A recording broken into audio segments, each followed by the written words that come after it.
Hi everyone, and welcome to Ascari at Home.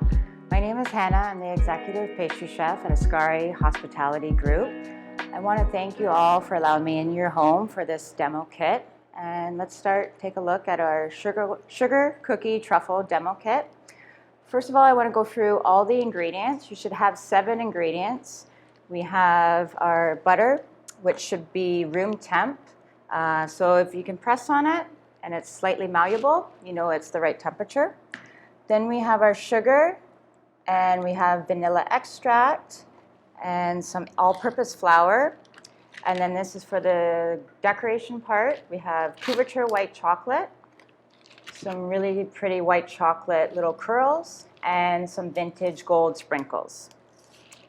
So also for the tools that you'll need, we're going to use a microwave to melt the chocolate. The microwave is not 100% required. You can use the bain-marie. Just fill it up with a little bit of water, put it on a very low, like medium heat, and you just want a little bit of rumble steam to melt the chocolate, because white chocolate scalds very easily, so you want to melt it very gently, very low heat, and then it'll stay nice and fluid for you for when we start enrobing our cookie truffles. So for the tools that we'll need, besides your microwave or your bain-marie for your stovetop, you'll need a heat-proof bowl. And you also need another bowl to mix the sugar cookie batter, and then also for enrobing. We need obviously scissors to cut into our bags, a spatula or a spoon to mix the batter, because you're going to use a little bit of elbow grease to cream that butter and sugar together.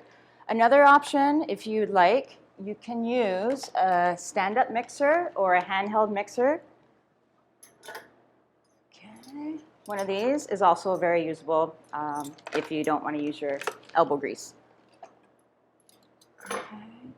Then you'll need also a fork, and this will be for dipping the truffle out of the chocolate. And then also a palette knife, which you can use to scrape it off. Okay, all good. So I'm going to start with the butter. My butter is nice and soft. If it is really firm, if it's really cold in where you are in your kitchen, just nuke it for about 3 to 4 seconds, and that'll make it nice and soft. Okay, so we're just going to scoop that out, make sure we get all of that butter. Now, in this recipe, it doesn't say salted or unsalted. Either or works fine. You can use, I like to add a little bit of salt always when I do make my sweet cookies, truffles, anything, just to kind of balance that sweetness. And it also, your salt brings out the flavor. So first I'm just going to take the butter, soften that up a little bit with my spatula, throw in the sugar. Okay. And we're just going to mix it as well as you can before we add our vanilla. Now I'm going to start to add the vanilla extract. And most of these ingredients you all can find in your supermarket. The chocolate is very easy. This is a couverture chocolate from Belgium. This is a Calabo. You can get it at most bulk barns or your specialty grocery stores carry couverture. But you want to make sure it's couverture chocolate, not a coating or compound chocolate. Those would work as well, but the flavor is so much better with couverture chocolate. It has a nicer texture, taste, and it will be a little bit more expensive than the coating, but it's definitely worth it. So I'm just kind of mixing this to soften that, cream that sugar and butter together and the vanilla. And now I'm going to start to add in my flour. So in the recipe, it says to toast the flour for 5 minutes. I've pre-done that for all of you guys so that you don't have to toast it. So I'm going to add it in about 2 or 3 parts. Just makes it easier for mixing it. And with the flour, when you cook it out, it just takes any bacteria, cooks that bacteria out. And then also, sometimes when your flour sits in your Tupperware bins, it can kind of get the taste. So when you're cooking a cookie or have a recipe where the flour's cooked out, that usually kills all that flavor and everything. But because we're making a raw cookie dough, we're just going to toast it slightly beforehand. Okay, so that's mixing nicely. Now I'm going to add in another part. Now, if you wanted to do a gluten-free variation of this cookie truffle, it's very easy. You could do gluten-free flour, you could do coconut flour, or even a nut flour would be a really nice combination. So I'll just keep mixing that with your hands and your spatula or spoon, whatever tool you prefer to use. So what I am going to do eventually, I'm going to give my hands a good wash and form this with my hands. The heat of your hands will also help make it into a nice ball. Okay.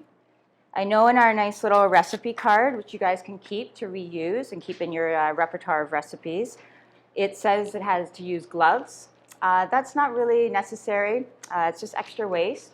As long as you have nice, clean, dry hands, you can use your hands for rolling out the cookie truffle balls. Okay. So you can see we have our nice ball of dough. So what I'm going to do now, just take a piece of parchment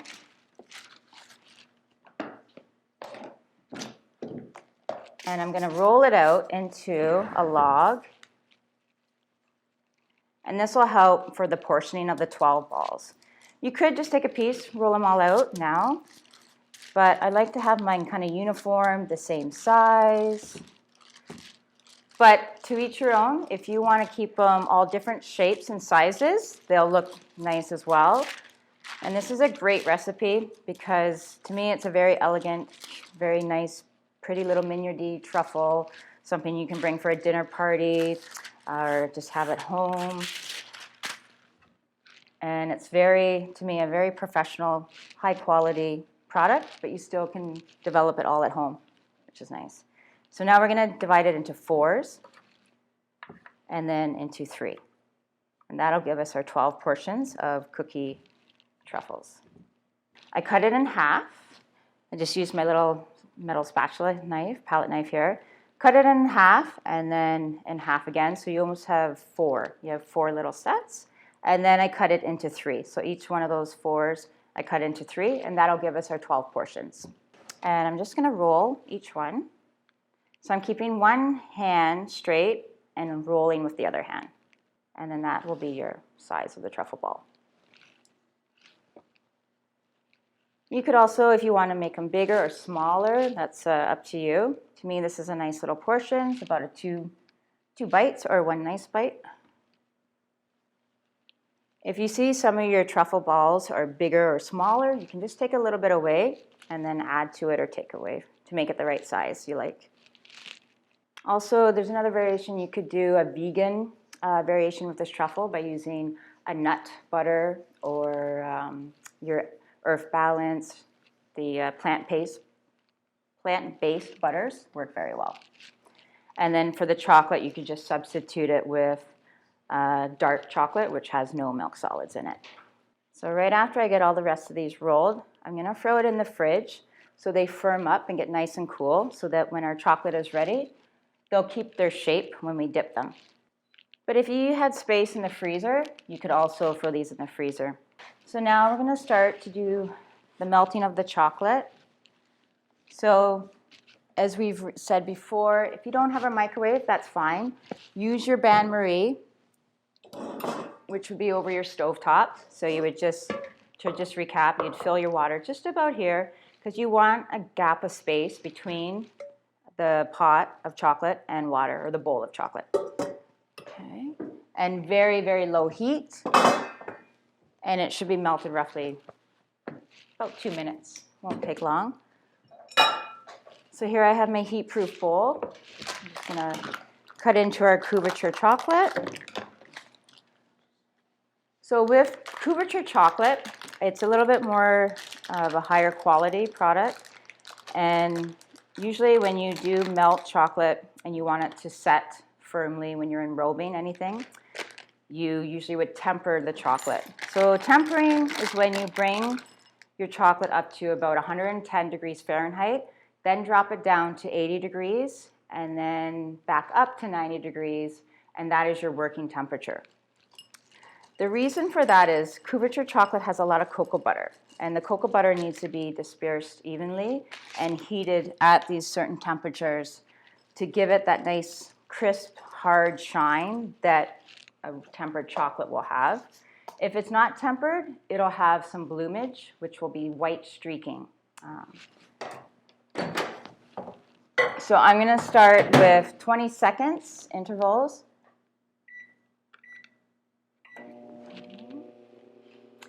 And since we're just going to melt the chocolate really gently, and my goal is to just get it to about 90 degrees, and then we're going to enrobe our candied truffles into it. So we don't really have to temper it because we're going to use the refrigerator to help set that chocolate. So each time you melt your chocolate for 20 seconds, just give it a little stir because you're going to have spots of hot chocolate and cold, and you want to mix it all together.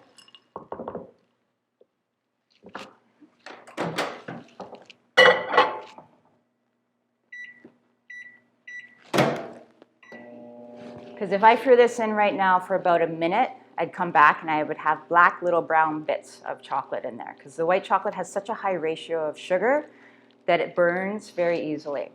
So that's why we're doing 20, 30-second intervals, just to control that temperature.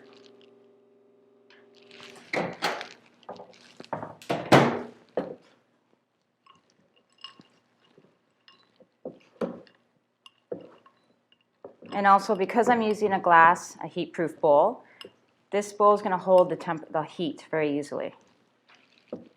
So that's going to also help melt the chocolate quicker.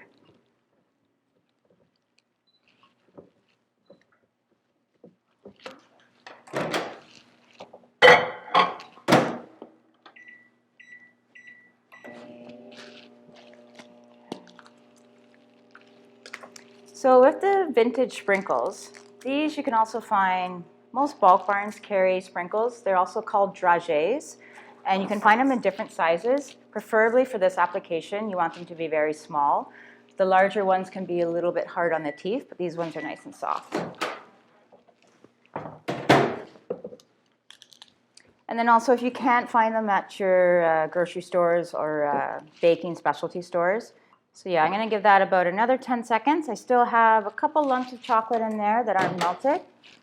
And if you were doing this over the bain-marie, you would just constantly stir it over top until you got to the right consistency. And if there's a few, like 1 or 2 lumps of chocolate, that's fine because it's going to gently melt out. So you can see it's nice and viscous, it's nice and pourable. That's the texture that we're looking for. So now I'm going to check the cookie truffles and see if they're nice and firm so that they will hold their shape when we enrobe them.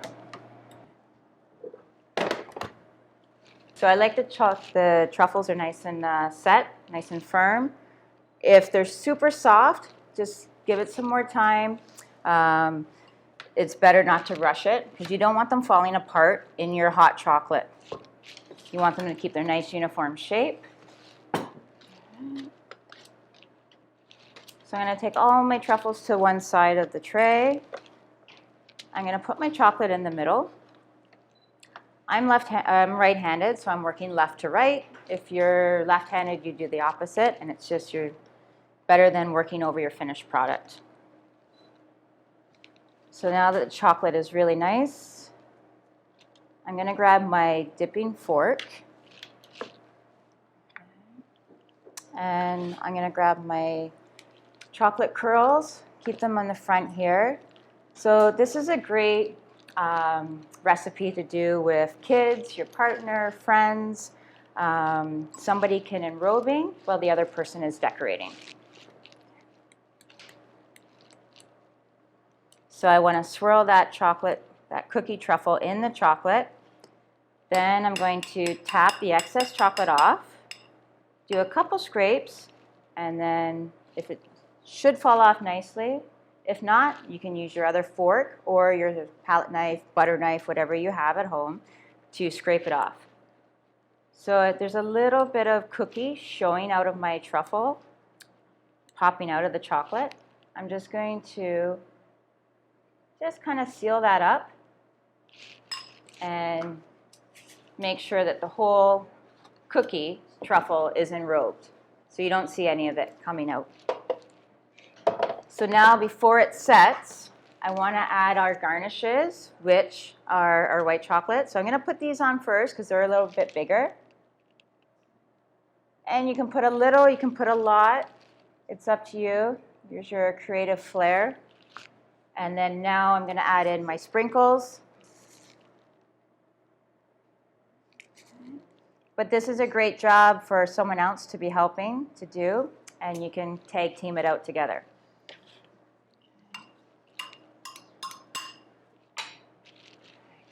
So just to recap, we mixed our butter and sugar and flour and vanilla, made a nice dough, then rolled it into 12 cookie truffles.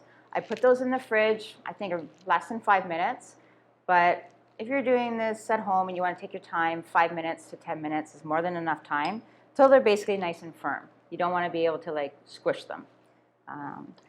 Then we put those in the fridge for about 5-10 minutes. Then we slowly melted our chocolate. So I melted the white chocolate in, I think, 3 intervals of 20 seconds. I might have had to do another 10 seconds. So basically, so it's nice and fluid. This is the texture of the chocolate. You don't want it lumpy. You don't want any bits of chocolate in there. It's nice and smooth. And then now we're just going to keep enrobing them in our white chocolate. So I'm just going to swirl it around, do a couple taps to get the excess chocolate off, and then flip, just kind of turn it over. I see a little bit of cookie truffle popping out. Just seal that up, and then your garnish. More chocolate curls, and then some of our pretty vintage gold sprinkles. The great thing about this recipe, if you were not going to eat it right away, you could keep it in the fridge for up to close to 2 weeks, and it would be fine in an air-sealed like Tupperware container. That's the only one thing, is you want to make sure it's in Tupperware, or else the refrigerator will eat away at the chocolate. So if you wanted to do this recipe again, and you could do all different types of garnishes. You could do nuts, some toasted pistachios, hazelnuts, almonds. You could get all the different, there's tons of different types of sprinkles and chocolate curls that you can find sometimes in your specialty chocolate or baking stores. You can find all different variations of chocolate curls, dark, milk. They even have colored ones, pink and orange and purple I've seen. So you can kind of mix it up. You can make it more colorful if you like. White chocolate goes really well with anything that's a little bit slightly bitter, or just to balance that sweetness. So that's right, it's a great chocolate and nuts. White chocolate and hazelnut, pistachio, almond, cashew, peanut butter I really like. It's really nice. And because my chocolate's fairly warm, I can even, if you want, you can enrobe a couple of them and then do your garnishing. Just as long as that chocolate's not setting, because then your garnish won't stick. And it depends on how the temperature in your kitchen or where you're working, because if it's fairly cold, your chocolate will set fast. Also, another variation of decorating, instead of dipping and then garnishing on top, you could hand roll these with the white chocolate and then have a bowl of pulverized hazelnuts, almonds, even almond flour, and you can roll it in and then have a full coated nut truffle as well. It's a nice variation. And then with the extra white chocolate, you could pour this out on your tray, sprinkle some nuts, candy, some candy canes, and then you can make like a white chocolate bark. Just throw it in the fridge, and then when you want to eat it, just break it up in pieces. So now I'm going to throw our chocolate truffles in the fridge to firm up until they release from the pan. I'm going to give that at least a good 2 to 3 minutes. Probably if I was doing this at home, I'd leave it for at least 5 or 10 minutes. Then they're fully firm and they won't stick to the parchment. Also, with this leftover chocolate that we have, you can make a hot chocolate, like a white hot chocolate. So usually with your white chocolate and your liquid, you could do an oat milk, a nut milk, or your creams or dairy milks as well. I would always do like a 3-to-1. So 3 parts liquid to 1 part chocolate. Then just mix it really well with a whisk. Or if you have a hand emulsifier blender, these guys work great. Works great for hot chocolate, milk chocolate. Really kind of froths it up and makes it nice and bubbly and really creamy and homogenized. And then you could also add in whatever flavors. If you want to add in a little bit of alcohol, make a nice adult hot chocolate. You could add in some nut flavors. If you had any peanut butter or nut paste, add a little bit of that in. Really mix it well first with the chocolate, and then I would add in your liquid. Because the only thing is, when you add in your cold liquid, the chocolate will want to seize because it doesn't like to mix with liquid that well, especially if it's cold. So if your chocolate's warm and also your liquid is a little bit warm, they'll emulsify better together. But if you whisk really vigorously, and if it does start to seize up on you, just throw it in the microwave for maybe 20 to 30 seconds, and it'll whisk it really well, or use your hand blender, and it'll come back together. Okay, so I'm going to check on our truffles. They look wonderful, and I'm going to switch this in the fridge, and I'll show you guys afterwards when it sets up, and we'll break it up. So I'm just going to wipe off this excess chocolate off my spatula so that I can pick up the truffles, and as you can see, they're releasing really well from the pan. The pan is nice and cold. So when you're going to platter your truffles, you want to try and find something that's got a nice dark background so that the white will pop and it displays and shows your finished product. Now, if it is sticking to the pan and not releasing, just throw it back in the fridge. Give it a little bit more time. That's with one thing with truffles, chocolate. You don't want to rush it.